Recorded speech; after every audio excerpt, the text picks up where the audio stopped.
A ver, ¿nos hemos parado a pensar alguna vez qué derechos tiene exactamente una persona extranjera en España según la Constitución? Pues hoy vamos a meternos de lleno en uno de los artículos más importantes y a la vez más cortos que tratan este tema, el artículo 13. Vamos a ver cómo en apenas unas líneas se dibuja todo un universo de derechos, pero también de límites y equilibrios. Esta pregunta es sin duda el meollo de la cuestión. Cualquier constitución moderna tiene que enfrentarse a este dilema, ¿eh? ¿Cómo se integra a quienes no son ciudadanos del país sin que se diluyan los derechos que van ligados a la nacionalidad? Bueno, pues el artículo 13 es la respuesta que da España, y la verdad es que es muy interesante ver cómo lo resuelve. Vamos a desgranarlo poco a poco. Vale, pues como casi siempre en derecho, se empieza por los cimientos, por la regla general.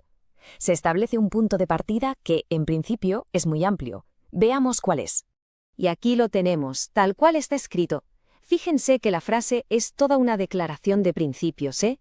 No dice se les podrán conceder o quizás tengan, no, dice gozarán. Es un reconocimiento directo, clarísimo, de que las libertades públicas más básicas no entienden de pasaporte.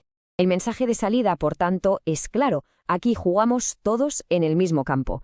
Libertades como la de expresión, la de reunión, la seguridad jurídica, son para todas las personas que estén en España. Pero ojo, y este es un pero muy importante, la propia Constitución va a empezar a poner matices y a trazar alguna que otra línea. Y aquí llegamos a la gran distinción que hace el artículo. Vamos a ver qué pasa con los derechos de participación política, esos que están recogidos en otro artículo clave, el 23. Aquí se ve clarísimo el contraste. Por un lado, la ciudadanía española tiene la totalidad de los derechos políticos. Por otro, la norma general para los extranjeros es que no los tienen.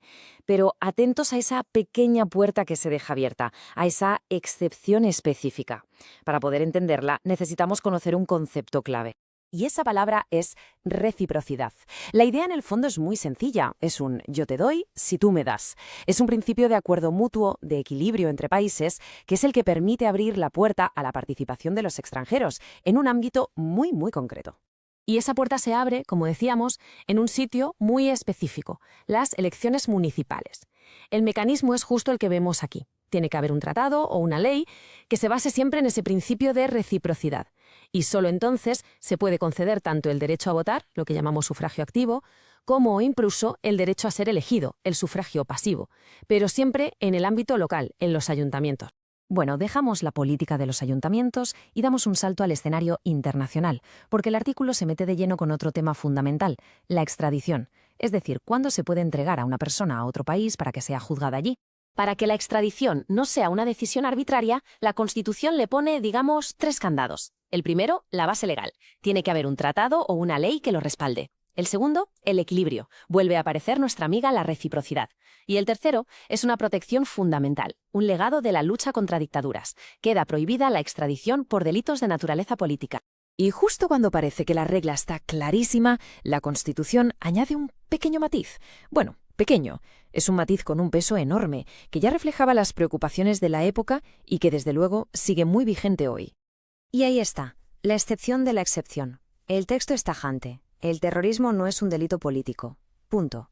¿Y esto por qué? Pues porque la ley entiende que los delitos políticos, digamos que buscan cambiar un régimen, mientras que el terrorismo lo que hace es atacar directamente a la sociedad civil y a los derechos humanos. Con esta distinción se elimina cualquier escudo legal que pudiera usarse en temas de extradición para actos de terrorismo.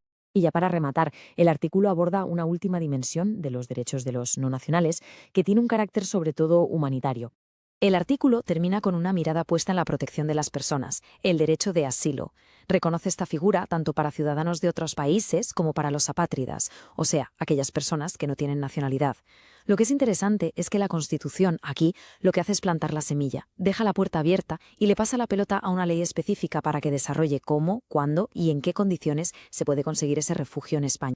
Muy bien, pues hemos ido viendo el artículo pieza por pieza. Ahora, para entenderlo de verdad como un todo, lo mejor es dar un paso atrás y ver cuál es el mecanismo legal que hace que todo esto funcione. Si tuviéramos que sacar el ADN del artículo 13, nos encontraríamos con este trío de conceptos que lo mueven todo. Toda la regulación de los derechos de los extranjeros gira constantemente en torno a la interacción de estos 3 elementos: los tratados internacionales firmados por España, las leyes internas del país y, una vez más, ese principio clave de la reciprocidad. Y esto ya nos da la foto completa. Al final, el artículo 13 es un ejercicio de equilibrio. Por un lado, integra, garantiza libertades básicas para todo el mundo. Y por otro, reserva ciertos derechos y pone unas reglas del juego muy estrictas para la cooperación internacional. Es un sistema, en definitiva, con unos límites muy bien definidos. Y con esto llegamos al final de nuestro análisis. El artículo 13, claro, se escribió en 1978, pero la pregunta que nos deja sobre la mesa es totalmente del siglo XXI. ¿Cómo se adapta este equilibrio entre abrir las puertas y a la vez mantener el control en un mundo cada vez más interconectado, más globalizado? Es una reflexión que desde luego sigue muy abierta.